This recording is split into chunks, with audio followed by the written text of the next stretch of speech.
İngilis dilində bir-birinə oxşayan iki söz.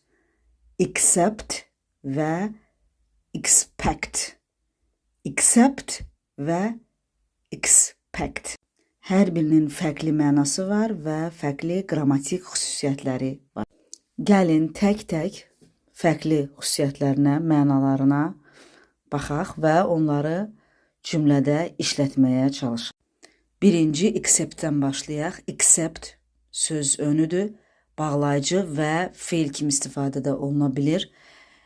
Söz önü kimi daxil olmamaqla, çıxmaqla, istisna olmaqla, nəyinsə olmaması mənasında istifadə olunur. Nədənsə başqa mənalarını verir. Cümlə içində baxaq. Everyone came to the party except John. Yəni hər kəs şənliyə gəldi, Johndan başqa. Və ya Johndan başqa hər kəs şənliyə gəldi. İstisna kim imiş? John imiş. Except nəyi bildirir? İstisnanı. İkinci cümlə. I can eat anything except peanuts. Yəni mən fıstıqdan başqa hər şeyi yeyirəm. Deməli, qrammatik xüsusiyyət baxımından yanaşsaq, söz önü kimi except başqa istisna olmaqla, məsələn, except John, Johndan başqa, except weekends, həftə sonlarından başqa, həftə sonları istisna olmaq. Bağlayıcı kimi I would go with you except I have to work.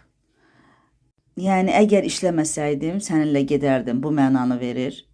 Fiil kimi isə daha az hallarda istifadə olunur. To accept, yəni magmaq. Əlavə etdik, to accept etdik, yəni istisna etdik. İkinci söz, yəni expect.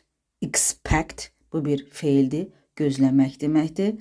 Nəyinsə olacağını gözləmək deməkdir. Yəni uzun müddət intizarla bir şeyi gözləyiriksə, onda expect feilindən istifadə edə bilərik. Məsələn, I expect it will rain tomorrow. Yəni sabah yağışın yağacağını gözləyirəm. Mən belə gözləyirəm, belə düşünürəm. Və ya we expect our guests at 7 p.m. Biz qonaqlarımızı axşam saat 7-də gözləyirik. Yəni onların saat 7-də gələcəyi gözlənilir. Cümlələrdə daha çox necə istifadə olunur? Expect feilindən sonra to mütləq gəlməlidir, əgər ondan sonra feil gəlirsə. Məsələn, I expect to see him soon. Tezliklə onu görməyə gözləyir.